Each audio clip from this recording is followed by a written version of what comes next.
If you want to be caught up on the opening statements in the Lindsay Clancy trial, because remember, it's day one, I got you. I'm going to give you the most important key points within the state's opening and then as well as the defense.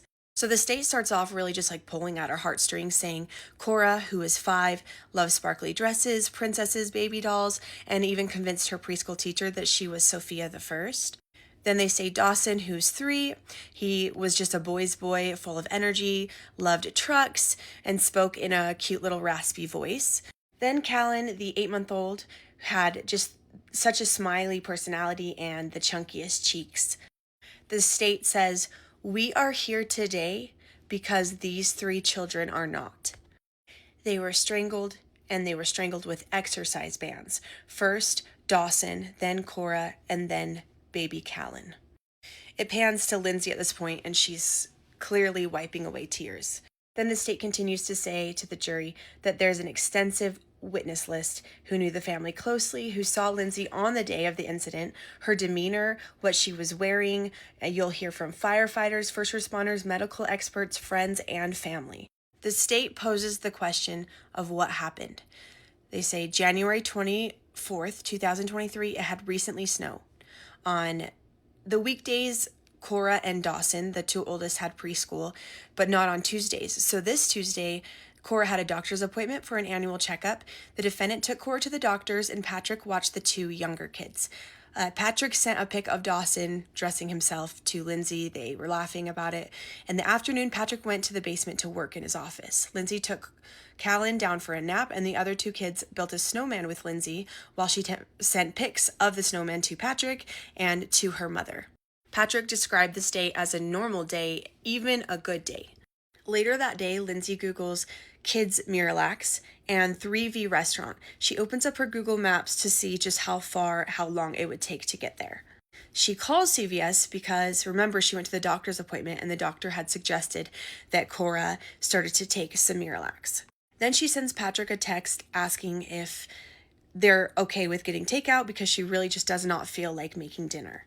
So as Patrick is going out the door, he sees the middle child, Dawson, eating chicken nuggets and green beans on the couch when he left. And that's when they say the clock starts, because Lindsay knew how much time it would take to get to CVS, so she takes the kids into the basement and separates them. She then proceeds to wrap exercise bands around their neck until they are not breathing. Then she goes upstairs, grabs a knife out of the kitchen, and makes her way to the 2nd story.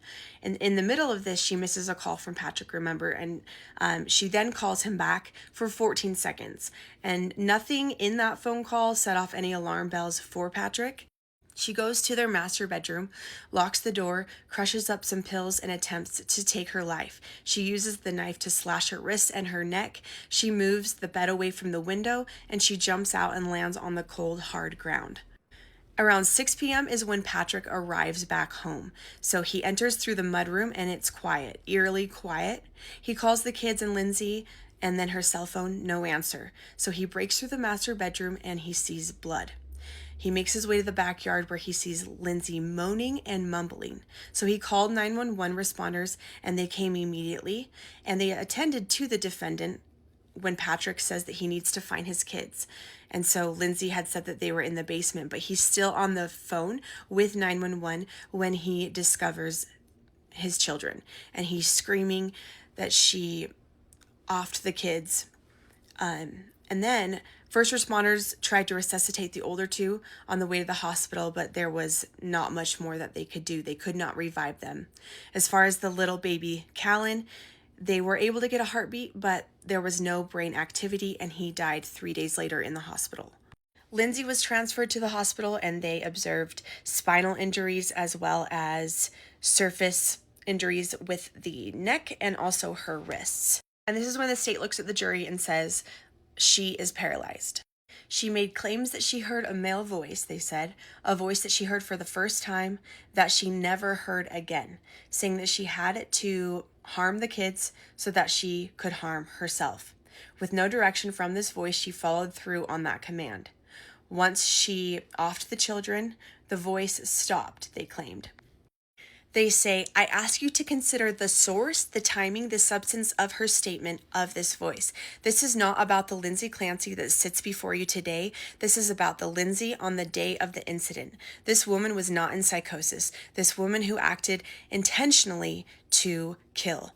You'll hear how she's doing better leading up to the crimes. The weeks before, you'll hear how she was an overachiever in life and liked to be in control of her life, of her family's life, and just how this picture perfect life that she portrayed as a nurse and with her family, that there was actually another side to her, someone manipulating, controlling, and meticulous. They claim that she had strict schedules with their food, what they ate, what their sleep schedule was, down to the minute. They talk about after Patrick went back to work when they had their third child, that Lindsay would complain about not being able to connect with her children, that she withheld information from her husband, withheld information from her doctors, that she reported inconsistent statements that did not correspond with her day-to-day actions. They claim that she no longer liked the life that she wanted, and she made a calculated decision, a selfish choice to escape her life, and took her kids first before attempting to take her own. And then they say, quote, this is not a case about the medical field and how they deal with women's mental health. They said she chose to deal with her mental health the easy way, the easy fix. When she didn't get what she wanted, she changed doctors. She didn't attend medical treatments when she didn't like their plan. After 4 months of treatment, she decided to stop trying because no one could take care of her kids the way that she could or that she wanted, so she had to take the kids with her. What she didn't anticipate, they said, was that her plan to take her own life would not follow through. They said she knew exactly what she was doing that day when she drew her husband out of the house, and that she just tried to end her own life to avoid these consequences. They end by saying, we're going to come back and ask that you find her guilty of committing these awful crimes.